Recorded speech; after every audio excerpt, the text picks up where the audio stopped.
something that actually threatens your safety. The problem is the mind can't tell the difference between what's real and what's imagined.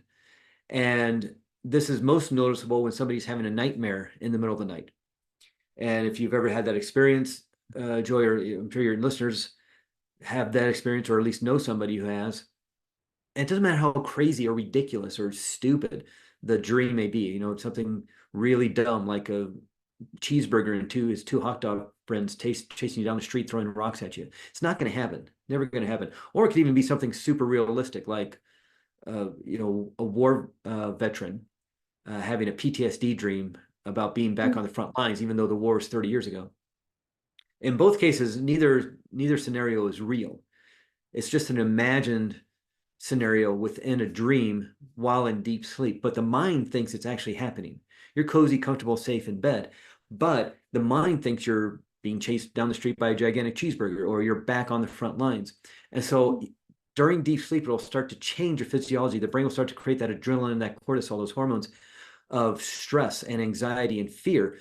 And adrenaline, you probably maybe heard those crazy stories of grandmothers lifting cars off of babies. That's adrenaline doing that.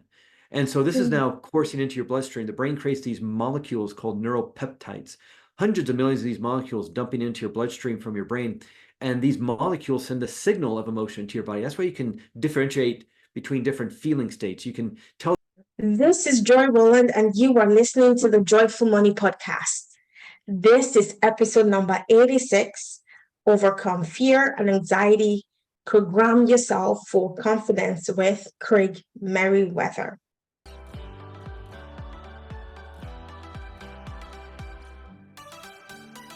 Welcome to Joyful Money, the podcast where we focus on making money the joyful way. We are done with the stress and anxiety that typically come with making money. We'll feature extraordinary and inspiring business owners who are making a huge impact by sharing their gifts and talents with the world. Pour yourself a cup of coffee or tea and let's go. Hello everybody and welcome to episode 86. I'm so excited for this episode. I have a very special guest. His name is Craig Meriwether. He is a hypnotherapist. I'm so excited for our conversation today. Welcome to the show, Craig. Hi, Joy. It's wonderful to be here. I'm really been looking forward to talking with you. Awesome. So, Craig, why don't you start by introducing yourself and telling us what you do? Yeah, well, I was excited to talk with you because you talk so much about mindset, and hypnotherapy is a great asset in working with mind, because therapeutic hypnosis works basically with the subconscious mind. A lot of those automatic responses and reactions that we have to triggers, negative triggers out in our world. And what's fascinating about it, it's not this magical, mystical thing that you've maybe seen on TV or even those shows you may see in the comedy clubs or Las Vegas. It's a extraordinary therapeutic tool because you have the ability to change the instructions that are within your subconscious mind, whether they got there through a traumatic experience or just mirroring what happened in the home as you're growing up, just stuff you learned while growing up, or just through life experiences, the way you respond to life. And you're allowed to change those anytime you want. You're the one who put them in there. And not to say that if you went through a traumatic experience that was your fault or it should have happened, but the way you hold on to that experience, the way you filed it, so to speak, in your subconscious mind, you did that probably unconsciously, certainly, and through trauma and terror and fear and anger, but you're the one who put it in there. Again, not to blame the victim or say it was your fault, but it actually becomes very empowering, because if you're the one who put it in there, then that means you're the one who can change it. And that's what's fascinating about this work. I'm not here to fix anybody. And, hypnotherapy in and of itself doesn't fix anybody. You fix yourself using these tools. And that's what's extraordinary about it. You don't have to go looking for someone else to fix you, which obviously if you need your appendix out, you want somebody to fix you and help you. You break your leg, you want to go to the doctor, you want to fix you. But in terms of a lot of this mindset stuff that we're dealing with, the fears and the anxiety, the anger, Mm. whether you know what it's related to or not. It's under your control. You can do something about it. And therapeutic hypnosis is a great way because by just relaxing a little bit, resting, you can quiet down that conscious level of mind and access the subconscious mind where all this stuff is held. So it's a really amazing technique, amazing modality for healing. Just not only emotional issues and thought processes, limiting beliefs, but also even physical issues. Does well with pain, healing acceleration. Lots of studies out there showing the efficacy of hypnotherapy. Again, not just with mindset issues and emotional issues, but with physical issues as well. So it's really amazing modality. Well, like this is a topic that really fascinates me, and I've opened myself up to understanding more about hypnotherapy. I know how effective it can be. Many times, many people struggle to make progress in their businesses because there is this script running in the background in the subconscious. And your conscious mind might say, oh, I want to make, let's say, $1 million per year.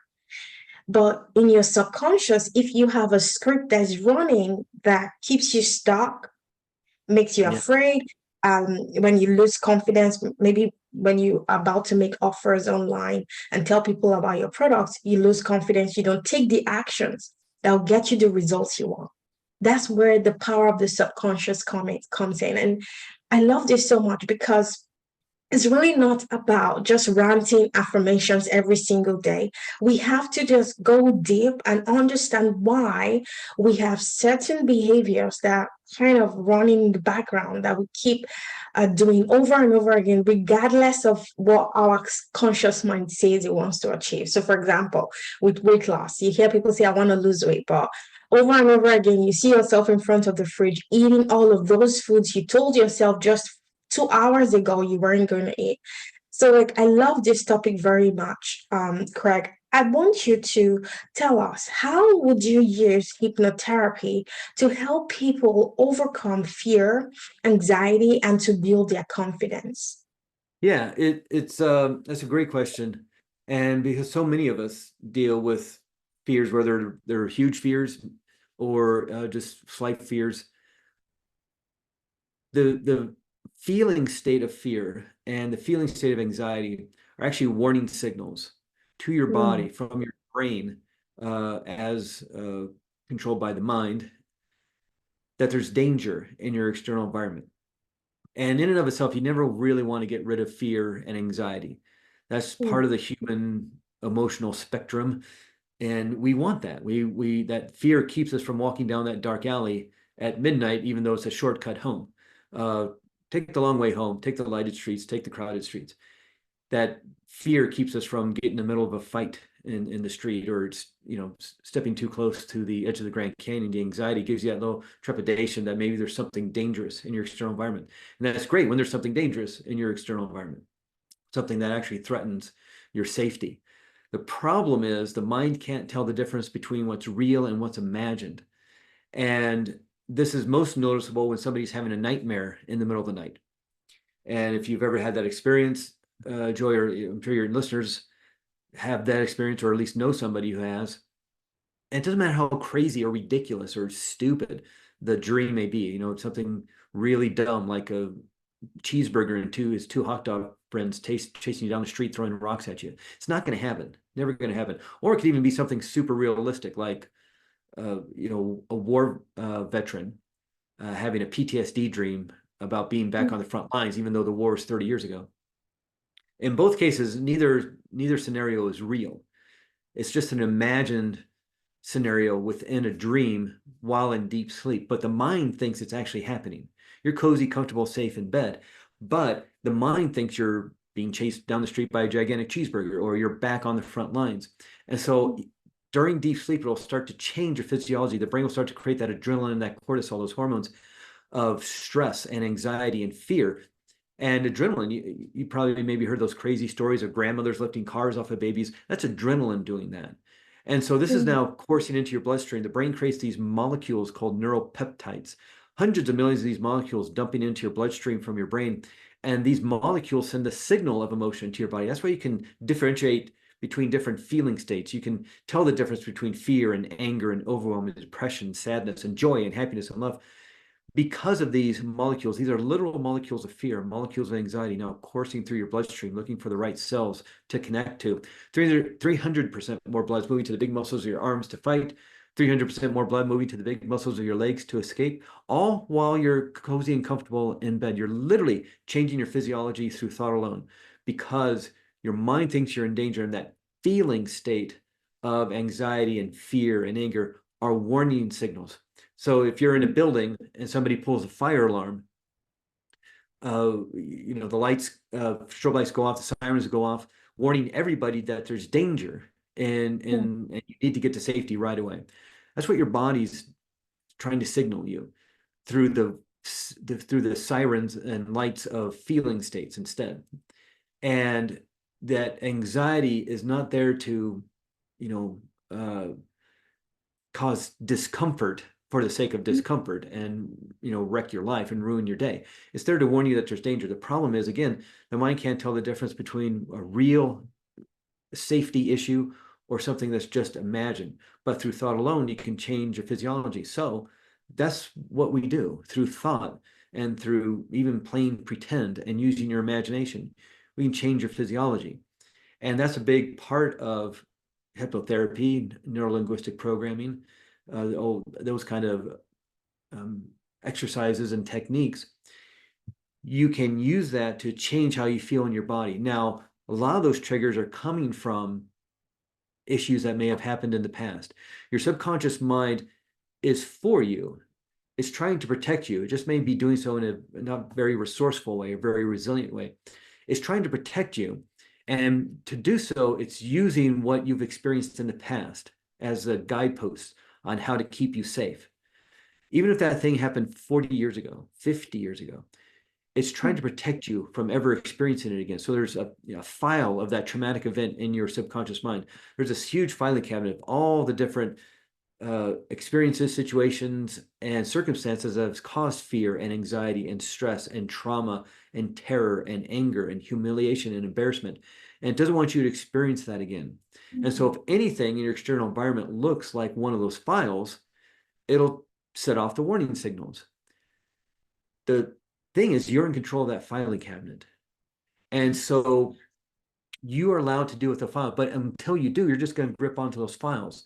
And the subconscious mind, yes, it's running your immune system and running your digestive system and growing our hair and splitting our cells and running our respiratory system and beating our heart all automatically. We don't have to think about, which is great. It's holding on to those habits we have of like tying our shoes and riding a bicycle and walking down the street and buttoning our shirt. We don't have to think about those things. Those are all automatic within the subconscious mind. But again, its main task, its main job is to keep you safe, keep you protected. And it will emotionalize your body with feeling states of fear or anxiety to try to warn you that there's danger. So it's a very highly emotionalized mind. Now, the conscious mind, that's the logical mind, the analytical mind, the mind that creates your goals, sets up the plans to create those goals, the plan for your day, your plan for your week, your 5-year plan, and the willpower to take the action steps to achieve those goals. That's the conscious mind. But what neuroscience says is that conscious mind only makes up 5% of mind. Subconscious mind is at least 95% of mind, maybe even more, according to some studies. So whenever there's conflict between the conscious mind and the subconscious mind, the logical mind and the emotional mind wins every time. And that's why it can be very frustrating when you have to make those calls, or you have to get up in front of a bunch of people and do that presentation, or go to the bank and ask for the money, or whatever it is you're fearing or having anxiety around, because maybe something happened way long ago that makes it unsafe to be in front of people. Yeah. You gave that book report in the 6th grade and it didn't go very well, and everybody, the kids laughed, and now you have this file that it's embarrassing and humiliating and not safe to be in front of people.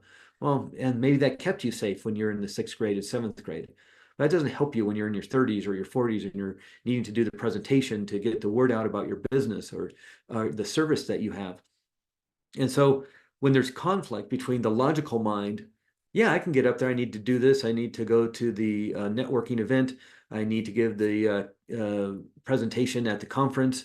I need to get in front of the board of the directors and give the big plan I have for the year. That's logical. That and you can analyze and say, yes, I absolutely have to do this because I can get the promotion, I can get the business, I can make the sale. But emotionally, if you're like, yeah, but last time I was in front of people back when I was 10 years old, it didn't go Mm, really well. And I was humiliated and I was scared and I was afraid. And this looks like that because now we have to get up in front of a bunch of people. And so we're going to shut it down, and so your subconscious mind pretty much all unconsciously will shut it down and you get the procrastination or you get the fear or you run your car into a telephone pole on your way to the meeting and now you can't make it or you get sick the day before. mm, Logically it doesn't make any sense, but that's not the part of mind that's in charge. It's the emotional mind. By quieting down that conscious mind, you have access to the subconscious. And if, let's say, for example, using the 10-year-old who, something happened at school and they were humiliated and embarrassed and kids taunted them for the next couple of weeks because kids can be mean, and that really mm, affected them. And that file is in the filing cabinet, but they have access to the filing cabinet and they can hold on to it if you want for the rest of your life, or you can shred it, you can do away with it, or you can rewrite it. But maybe that child needs help. Maybe that child needs compassion. Maybe that child mm, needs kindness. Maybe a child needs to be say, it wasn't your fault. And you can mm, tell that child that. Remember, the mind can't tell the difference between what's real and what's imagined. And it'll change your physiology to match what you're thinking and feeling.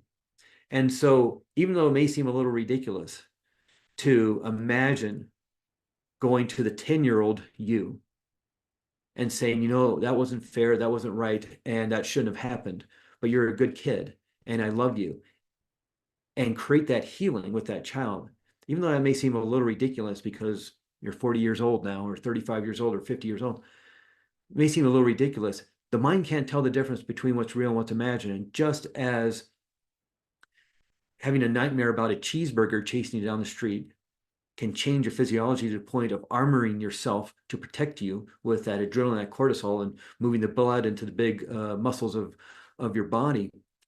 What if you use the same kind of techniques to heal? And mm, that's what's extraordinary about this work and why it doesn't take a long time.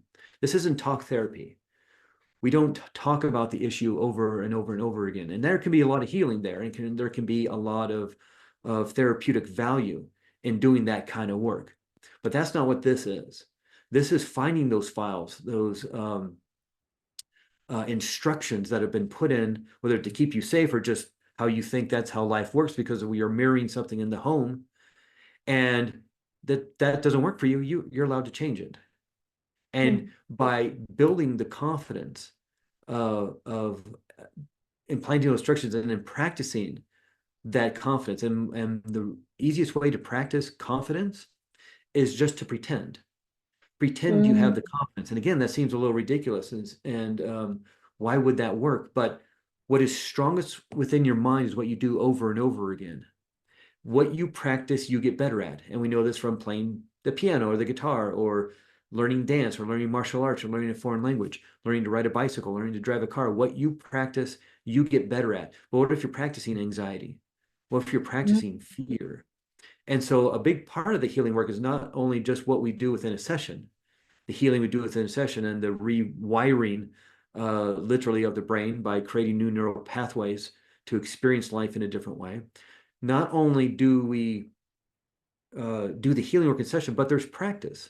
Because again, what you do the most is what is wired into your nervous system, into your physiology, literally into your brain. And so why not wire confidence? Why not wire happiness? Why not wire strength and power? And simply by sitting on a couch and visualizing the success of getting in front of people. And let's just say, use the example of giving the keynote speech at a conference. Sitting down and just imagining how successful that's going to be. will literally Mm. wire that into the brain. There's a research study that was done back in the 90s. And that was right around when a lot of the SPECT scans and MRI technology, where we could watch a brain in real time, was starting to come online and be developed, and researchers had access to this equipment. And so a group of researchers wanted to watch the brain in real time as it learned something new. And so before that, all we knew about the brain was through sociological studies and autopsies. And so to have this technology that started in the 80s and 90s of being able to watch a brain with Mm. MRIs and SPECT scans and things like that was pretty extraordinary and opened up this whole new realm of research. So researchers wanted to watch a brain and learn something new. They picked piano, and they brought in a group of volunteers who didn't know how to play piano, and they showed them simple little exercises and scales and little songs you learn as a beginner. And those volunteers came in for 2 hours a day and played piano, practiced piano, all the things they were taught. They practiced piano, the scales, the exercises, the little songs. They had a second group who didn't learn anything about the piano, but just came in and doodled on the piano for a couple of hours every day for 7 days straight. Weren't learning anything. We're just moving around the keyboard and just randomly playing notes. They had a third group who was a control group, and they didn't do anything. They didn't learn anything new, because doing this kind of research, you want to compare and to contrast. Here's a brain that doesn't do anything, doesn't learn anything new. Here's a brain learning piano. What are the differences? Compare and contrast. But what's interesting is they had a fourth group, and the fourth group only pretended to play piano. And so they brought them in, they showed them the simple little scales and exercises, little songs. But instead of sitting at the piano, they sat in a recliner on the couch, and they only pretended in their imagination to play piano. 2 hours a day, 7 days straight. At the end of the 7 days, they hook everybody up to the MRIs to see how the brains changed. The control group didn't do anything. They didn't learn anything new. Nothing changed their brain. No big mystery there. The group that actually practiced piano, practiced the little songs, practiced the scales, practiced the exercises, they developed a new neural network in a part of the brain for music. They literally rewired their brain. And it looked like, oh yeah, they're learning music. Here it is in the part of the brain for music, new neural pathways, neurons connecting together, wiring together. Makes sense. Again, no big mystery there. They're rewiring the brain because they're learning something new. And then they're practicing that. The group who only just randomly played stuff on the piano didn't develop any new neural pathways because they weren't learning anything. They weren't doing Mm. anything new. They were just plunking around on the piano. But what's extraordinary is that the group who only pretended to practice the piano developed the same neural network in the same part of their brain. Even though they never touched the piano, their fingers never worked the keys, they never heard any music, they didn't read any sheet music on the piano. Their brains, just because they pretended they were a piano player, just because they pretended they were learning how to play piano, rewired their brains to look like they were playing piano. And so just through imagination alone, you can literally change your physiology, change your brain in measurable ways in just a short amount of time. If some of your listeners may be old enough to remember the 1970s and the Olympics, or if you're a fan of the Olympics, you may know that the Soviet Union was very dominant in gymnastics in the 1970s. They won everything. It was Nadia Comaneci, if you remember her, and all the extraordinary gymnasts from the Soviet Union. They won everything, the gold, silver, and bronze. They won all the world championships. And no one could figure out how they were so far superior to every other gymnastics team in the world. And in the late 70s, early 80s, some of the gymnasts, some of the athletes, and some of the coaches started to defect. And what they told the world is that they would spend at least 50% of their time in mental rehearsal. So yes, they would spend the time on the mats or the parallel bars or the rings or whatever event they were doing. They would practice that, and then they'd go sit on a couch. They'd go sit on a recliner, close their eyes, and run the routine in their mind over and over and over again successfully. And Uh-huh. maybe it was just the last 30 seconds of the dismount, or maybe it was just the triple spin, or maybe it's the entire thing, and maybe it's slow motion, maybe it's regular speed. But they'd run it over and over and over again. And now we understand why that worked so well, because they literally wiring success into their brains just by pretending they were doing it. And now I guarantee you that every single Olympic athlete, probably every single professional athlete, does some sort of visual rehearsal some sort of guided visualization for their event, whatever sport they're doing, whether it's baseball and they're knocking it out of the park, or it's football or soccer, soccer here in America, football, the rest of the world, whether it's gymnastics, swimming, whatever it is, they're mentally, I guarantee you, they're mentally rehearsing because they know now that'll wire into your head. So why aren't we as business people doing that? Yeah. Especially if we have to go to the bank, especially if we have to go to investors, especially if we have to make that sales call. Why Mm, not mm, spend the day before you have to do a sales call, or give the big speech, or give the presentation at the big meeting? Why not mentally rehearse successfully doing that? Now, maybe an hour before the meeting, you're not really going to rewire your brain, but what if you did that for a week or two beforehand, let alone do it every day for a year? Just spend 5 minutes. The thing of it is, what if you can do that for playing piano, if you do that for gymnastics, if you do that for any sort of sport or even business, you can wire yourself for success. What if you're not? What if you're visualizing failure? What if mm, you're thinking about all the things that are going to go wrong? What if you think about you're going to give that speech and the people are going to laugh at you? Are you not then wiring failure into your brain? And so that's what's so extraordinary about this is a lot of this stuff happens unconsciously, but if you can take control of it, and therapeutic hypnosis is a great way to deal with the deeper issues of the hurt and the pain and the trauma. Maybe there was that thing that happened when you were a mm, child that has affected the way you view the world and your safety and comfort in the world. Hypnotherapy is mm, great at doing that, but you also have the ability to work this stuff at home as well. And so if you do have that meeting coming up, or the sales call, or the keynote speech, or whatever it is you're doing, what if you spend some time mentally rehearsing how well that's going to go? And then you mm, can literally wire that into your brain. And it doesn't take long. Within a week, those piano players had showed visible signs of rewiring their brain, neurons connecting together. And there was a study that was done by the University College of London that came out a few years ago. And it says it takes 66 days to create a habit, an automatic habit within the subconscious mind. This doesn't take long. This doesn't take years and years and years. Within a week, you could have literally rewired your brain, and within about 8 weeks, you'll have a new habit of confidence, a new habit of happiness, a new habit of strength, of power, of confidence, whatever it is you want. You can have it. It does take some effort. And a good example of this is the Dalai Lama still meditates every day. The man's 89 years old. The Dalai Lama, the head of the Tibetan Buddhist spiritual community, he still meditates every day.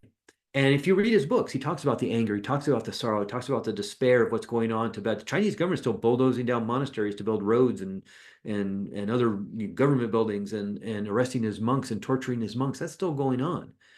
And of course, mm, as a human being, he's going to feel despair and anger around that. It'd be strange if he didn't. But he doesn't mm, want that to be who he is. So every day he practices loving kindness and compassion. That's who he wants to be. That's his essence. So every day he still practices loving kindness and compassion meditation. And if anybody was to have it down by now, you think it'd be that guy. He's not married. He doesn't have any kids. He has a staff of people to meet his every need and want. And yes, he's running this huge community, this organization, but he doesn't have a lot of the other life issues that a lot of us deal with. Small yeah, children, teenagers, kids in their 20s, elderly parents, let alone running a business or your career or your service, whatever you're doing. He still finds time to practice every day. Yes, he has a staff of people to make sure he has that time. But again, if anybody was to have it down by now, you think it'd be that guy. And yet he's mm, still practicing. 89 years old. He's pretty much probably been practicing since he was a little kid, 6, 7, 8 years old. And so that's a great um, lesson to learn, that there's a certain relentlessness to this mm, work. Just like working out, getting your body in shape. You just don't go to a personal trainer once at the gym, work out again a second time that week, and then you're done and you look like a Marvel superhero for the rest of your life. A lot of your listeners may know the fitness guru back in the 1960s and 70s, Jack LaLanne. He had his own line of gyms. He was on all the talk shows, Merv Griffin and Mike Douglas, and and Johnny Carson, and you do feats of strength, and you talk about health and juicing, and he's a vegetarian. This is back in the 1970s, and you talk about health, and he's the first big health guru that everybody knew about, Jack LaLanne. And his big feat every year was to swim across a lake on his birthday, pulling rowboats filled with people. And he was doing that into his 80s. He was working out the day before he died at the age of 96. There's a relentlessness to this. He just didn't stop at the age of 40 and just looked like that the rest of his life. The Dalai Lama just didn't stop at the age of 35. It's like, well, I've done enough meditation for the rest of my life. He continues to do the work. A lot of your listeners, I'm guessing, probably are into personal growth and self-help kind of stuff and personal development, probably know Tony Robbins. Yes. And there's that movie, that documentary about him that came out a few years ago, I think 2018, something like that. I believe it's on Netflix, called I Am Not Your Guru. And it's a documentary about one of those week-long events he does in the arenas, 10,000 people, week-long event. Everybody's paying $2,000, $3,000, $4,000 to be there. And it shows just what happens back behind the scenes, as well as him on stage and working one-on-one with people in the audience. But also shows him in the morning after he gets up, and he's doing his physical exercise that he needs to do for himself. And he does the cold plunge, he does the little jumping on the little trampoline to awaken his adrenal glands. He does his meditation work that he feels is right for him, and you see him doing the work. This guy started in 1980. That big breakout book of his, Awaken the Giant Within, came out in I think the late 80s, early 1990s. But he started in 1980, 1981. He's been doing this work for 40 years, and he's still doing it. And you see him backstage, he's talking to the producers and the event managers and the people who run the small groups and the breakout groups. And then he goes out on stage and he becomes Tony Robbins. But what's fascinating to me about it is that right before he walks out on stage, he puts himself in state. Just like an athlete puts themselves in the zone before they walk out onto the field or get up to the starting line or whatever event they're doing. They'll put themselves in that zone. They'll put themselves in state. And he does that before he walks out on stage, because no one, he's a father, he's a husband, he's a business person. He's got tax issues. He's got to talk to his accountant. He's got to figure out where they're going to go next year for events and start booking that. He's got to talk to his kids because there's trouble at school. He wants to plan to go out to dinner with his wife. But nobody wants to see that Tony Robbins. I'm sure he's a nice guy. But you just drop down, $4,000. You want to see the Tony Robbins. And so he makes sure he's that person when he walks out on stage. So he puts himself in state. This guy's been doing it for 40 years. He not only still does the meditation work and the physical work to keep his body where he wants it to be, but he's also putting himself in state to be the Tony Robbins before he walks out on stage. And so we all have these various hats we wear. I myself, I'm a husband, I'm a father, I'm a son to my parents who are getting older. But I'm also a hypnotherapist. But I run my own business. I have to do social media marketing. I have all these different parts of me, these different hats I wear. But I want to make sure when I walk into a session with somebody, I'm Craig Meriwether, the hypnotherapist, who's going to help this person fix themselves and facilitate that healing that they're going to do themselves. I don't want to be the father. That'd be very inappropriate. Or if I do hypnotherapy all day and I go out on a date with my wife and we go out to dinner, I better switch over into my husband role. Because it'd be a drag for her if all of a sudden I'm starting to do hypnotherapy all night long. And so same with all of us. If you have that meeting, if you have the speech you have to give, if you have to make those calls, if you have to talk with the investors, you have to talk with clients, if you're a service provider, put yourself in state, just like Tony Robbins does, or any athlete does before they walk out to perform at their best. Give yourself 5 minutes. Sit in your car for 5 minutes before you walk into work. Sit in your car for 5 minutes before you walk back home and turn it off and leave it in the car, in your briefcase or in your backpack, and then walk into your home as the loving, kind person that is going to thrive at home. Be that person. But it may take a little bit to put yourself in state and put yourself in that role. And so just watching the masters and how they do it is a great way to figure out how to move through business, through service, through family, through just life, and say, well, how find somebody that's very successful at what they do. How do they do it? And I'll bet you, guarantee you, they're spending a little bit of time every day, not only focusing on their future selves, but also putting themselves in state depending on what the next task is going to be. Whether it's a meeting with investors or a meeting with a client, that's two different aspects of you as a business person. And so which is more appropriate for you? Who's the person do you need to be walking into investors or the bank or the board meeting, as opposed to getting a new client? Those are two different aspects of you. And by putting yourself in state, just taking a few minutes, even if that's all you have, just to focus on who you need to be, and then putting yourself in that role and becoming that person. And even if you have to pretend, the mind can't tell the difference between what's real and what's imagined. So pretend you're that person. Pretend you have the confidence. Even if you don't have it yet, you can pretend you have the confidence. And what is strongest within your mind is what you do over and over again. So the more you practice this, the better you get at it. And so if I was to leave, I know we're kind of running up against time, but if I was to leave somebody with just one piece of advice, first off, it doesn't take months and months and years to create this change work. And while it's super important to talk about what you're going through and to have that second pair of eyes, especially in business, but even like relationships and things, just going to somebody, get some advice about how to deal with the relationship issues, family issues, just how you're feeling. That's super important. But in terms of creating change work of even deep healing, doesn't take months and months and years. Just as instantaneously as that trauma or that hurt was created, maybe back when you were a child, why wouldn't you be able to heal it instantaneously? Why do you think that would be true? Who told you that was true? And what if it wasn't true? What if your subconscious mind was that powerful? And I've seen healing, as many therapists and hypnotherapists have seen, people do extraordinary healing of hurt and pain they've been holding on to for 40, 50, 60 years and just let it go because it was time. And they got rid of that file and they put in new instructions, and you're allowed to do that. You have the right, you have the ability, you have the power to do that. And that's how amazing you are. And so again, if I was going to leave, just with one piece of advice, take some time every day and practice who you want to be. And if you're noticing those blocks, if you're noticing that fear, you're noticing that anxiety coming up, you're thinking about, okay, I'm going to get up and give that speech, and all of a sudden this whelm of anxiety and fear come up. Okay, yeah, there may be something there that you need to work on, because if those warning signals are being that loud, that is actually preventing you from scheduling that speech or the workshop or the event that you have to do. If it's getting to the point where the anxiety and the fear is so loud that it's preventing you from moving forward, then yes, there may be some deeper work that needs to be done that's unconscious to you.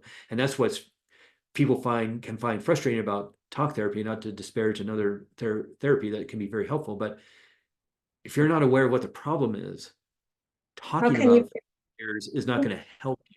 And I hear that from a lot of people. I hear it helps a lot of people, but also I get a lot of people say, I went to talk therapy for a couple of years and nothing changed. It's because you're talking about a problem or several problems, but you're not talking about the problem because it's unconscious. It's within that 95% subconscious mind filed away in the filing cabinet. And you may not be aware of what it is, because maybe it did happen when you're 2 or 3 or 4 years old. And even if it's that young and you were a child and you can't remember that far back, your subconscious mind knows exactly what the problem is because it's trying to protect you from it. And that's why we don't work with the conscious mind in hypnotherapy. We work with the subconscious mind where the problem is held. And that's why, again, this work doesn't have to take months and months and years. We can do this with, generally what I tell people, 3 sessions, 4 sessions, and we're done. That's how I want to say it's easy, because sometimes it's deep work, but it's transformative work, and it's healing work. And your subconscious mind is powerful enough to know what you need to heal. So not only do you know what the problem is, even if it's unconscious, you know what the answer is too. You know what to do to heal. And that's what I was saying before. I don't go fix anybody. And in and of itself, hypnotherapy doesn't fix anybody. You fix yourself because you know what the problem is. And more importantly, you know what the answer is. And so Wow. that was me on a big, huge monologue for about half an hour. But I love talking about this because the power people have is extraordinary. And many people don't just realize it because they're not told.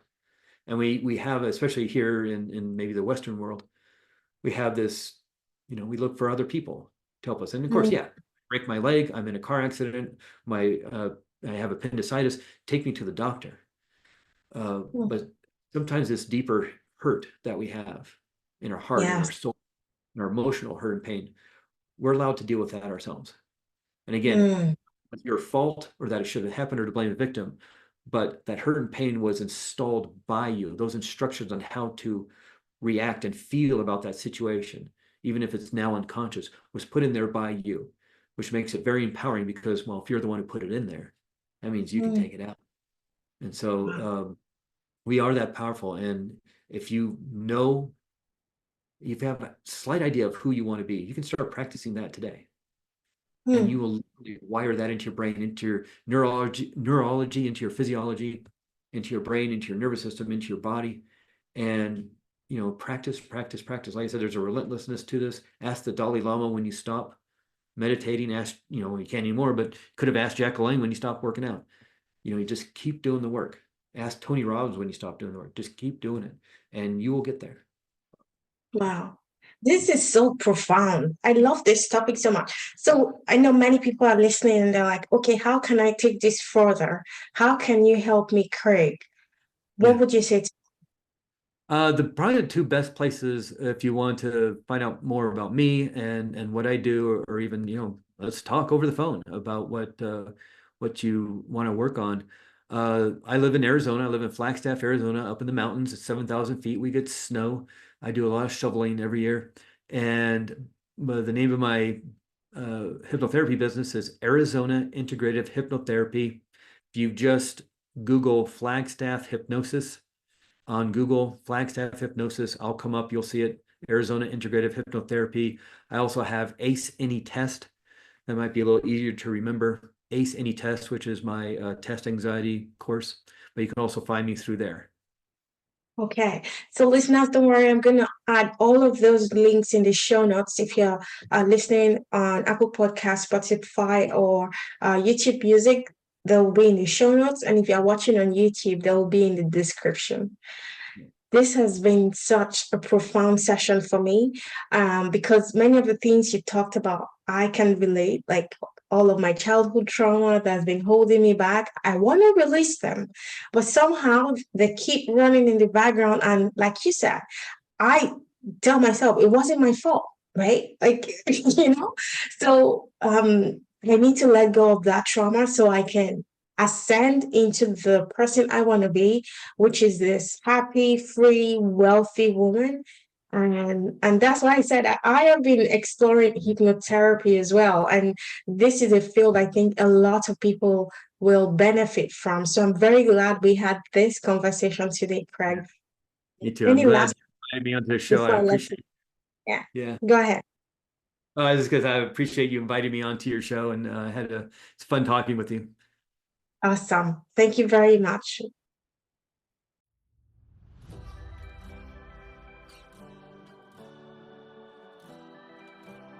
Hey, very quickly before you go, if this podcast inspired or encouraged you in any way, please leave us a review on Apple Podcasts and share this with a friend.